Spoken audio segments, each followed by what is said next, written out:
Oke, kembali lagi di channel saya. Makasih buat kalian yang sudah mengklik video ini.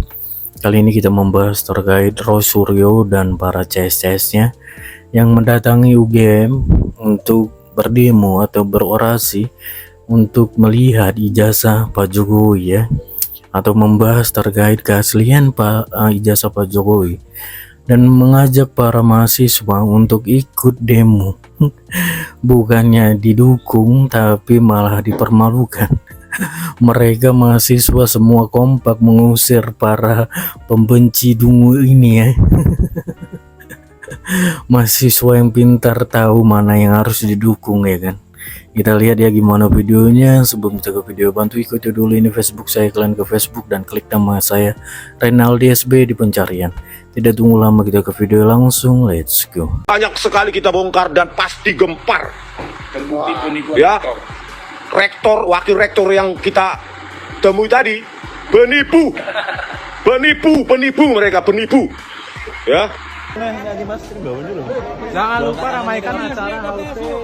Asli Pak, asli Pak, asli. Ayo mestat bae, UTS bolo. Jam 2. Mahasiswa UGM keberatan atas ulah pendemo ijazah Jokowi yang merusak tanaman kampus. Tamanku Bu, tamanku.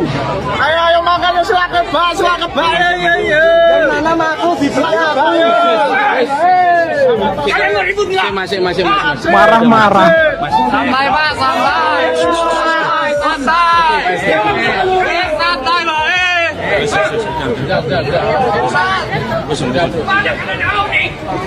Minimal jangan rusak taman. Bro. Oke, rame-rame banget nih gue lihat. Oh iki Bu. Rame banget bro, jangan. Iki rasik. Oh iki.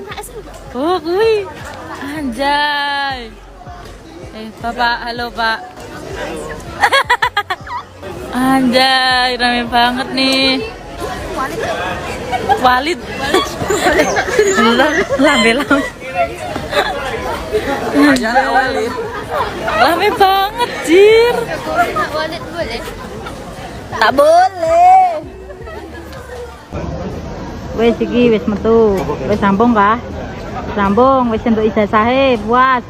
Tenang. Wes oprek. Sibuk banget nih Bapak biru-biru. Anjay, FKT terkenal tuh. Pada domain akademik, tugas kita menjelaskan berdasarkan data. Bahwa seseorang yang memang tercatat, yang itu memenuhi prosedur berdasarkan tridharma, berdasarkan dokumen yang ada, seperti yang dijelaskan oleh Ibu Wening, memang itu kenyataannya. Di luar itu bukan domain kami, dan spekulasi atas itu semua sebetulnya membuat kita berlarut-larut. Atas dasar itu kami mohon dengan hormat, tadi juga alumni juga, kebetulan 3 yang bertanya itu juga alumni gitu. Dan saya percaya pertarungan kita pada integritas. Integritas dalam arti publik juga melihat dan publik menyoroti atas itu. Dan kami tidak ingin juga berspekulasi lebih jauh. Jadi domain kami itu, dan kami meyakini juga di dalam proses ini kita bisa berdiskusi lebih jauh, lebih dalam. Dan kami membuka diri atas itu semua. Dan tentu Universitas Gadjah Mada selalu berpegang teguh pada prinsip integritas itu. Integritas dalam arti kita punya values, nilai, dan Universitas Gadjah Mada ini milik rakyat Indonesia, milik publik, dan kita punya koridor. Kami tidak ingin juga diseret lebih jauh pada urusan politik seperti blocking dan seterusnya. Kalaulah memang ada hal-hal yang kita berbeda pendapat, berbeda pandangan, mohon dengan hormat kita bisa selesaikan dengan ukuran akademik.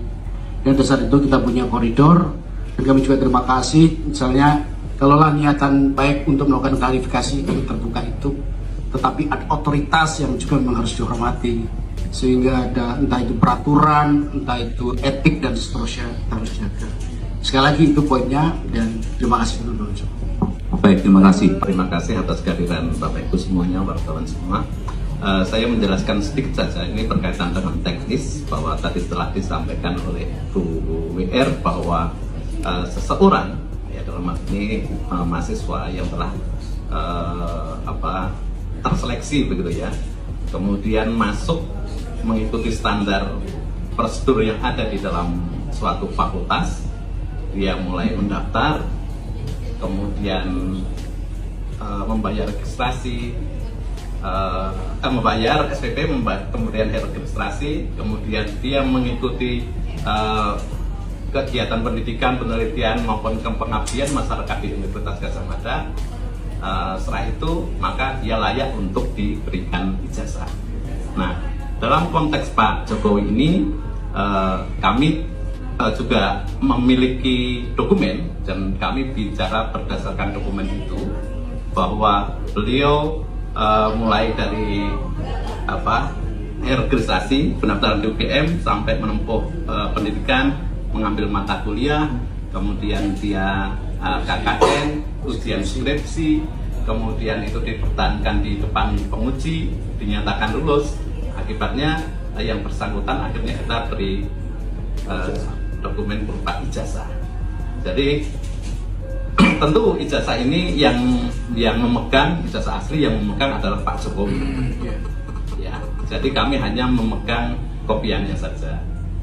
Kalau skripsi asli, karena dalam proses pembuatan skripsi itu ada skripsi yang dikopi menjadi beberapa eksemplar begitu ya. Yang ditinggal ke kami ada beberapa, kemudian yang dibawa mahasiswa juga ada. Jadi kami katakan bahwa skripsi yang diserahkan ke kami itu adalah skripsi asli. Kalau ijazah aslinya di mana? Ijazah aslinya ada di Pak Jokowi. Kami tunjukkan nanti juga ya, sehingga nanti kalau ada proses lanjutan, terutama di pengadilan misalkan, kami akan bawa bukti-bukti. Kami tidak bisa melayani satu persatu. Yang akan kita layani adalah yang nantinya sudah masuk ke ranah pengadilan, begitu ya, Bu BN. Mungkin itu tambahan dari saya. Orang tadi itu kapasitas sebagai apa? Kami kan harus jelas ketika memberikan dokumen, apalagi ini sudah menjadi polemik ya di ranah publik begitu. Jadi kami bersepakat di UGM bahwa memang kita masukkan nanti ke ranah yang sesuai, ya seperti misalnya pengadilan, begitu ya.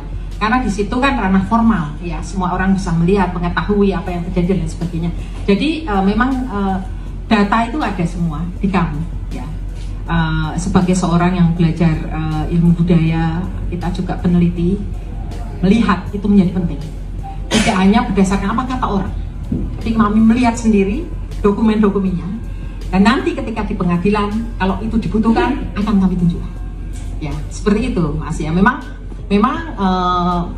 ya ada usaha ini meminta kami untuk minta macam-macam begitu ya. Tapi kami sudah menunjukkan kok tadi skripsi, karena kan yang memang skripsi ini ya yang diminta untuk tunjukkan, karena kan katanya kesulitan untuk mendapatkan mengakses skripsi tersebut, kami tunjukkan tadi, sudah kami tunjukkan. Foto-foto ketika wisuda itu juga sudah kami tunjukkan. Dan ada juga skripsi pembanding dari teman, kami tunjukkan satu, meskipun kami teman-temannya itu bawa semua sebetulnya, tadi yang datang itu skripsinya bawa semua gitu ya. Tapi kami tunjukkan satu gitu. Ada berapa Pak yang datang teman-teman sana? Oh, ada berapa tadi Pak yang datang? Satu, ada 11 orang yang datang, ada yang datang dari Lombok, dari Jakarta, dari Aceh ya kalau itu orang Jogja ya, sudah pindah sini. Dan ada 11 orang laki-laki perempuan yang teman-teman satu angkatan itu tadi juga datang semua di apa namanya, tidak semua di dalam ruang ya. Berarti 11 orang yang dihadirkan itu memang inisiatif dari UGM untuk reach out mereka, atau mereka yang inisiatif? Mereka datang sendiri ya, mereka datang sendiri dengan biaya sendiri gitu ya, karena mereka sebetulnya ya concern ya sebagai seorang alumni, kemudian dalam konteks ini kan UGM seperti dijadikan sebagai ladang kontestasi ya, mereka concern sehingga kemudian mereka datang atas inisiatif sendiri. Oke, itu video gimana menurut kalian, dan sampai bertemu di video saya selanjutnya.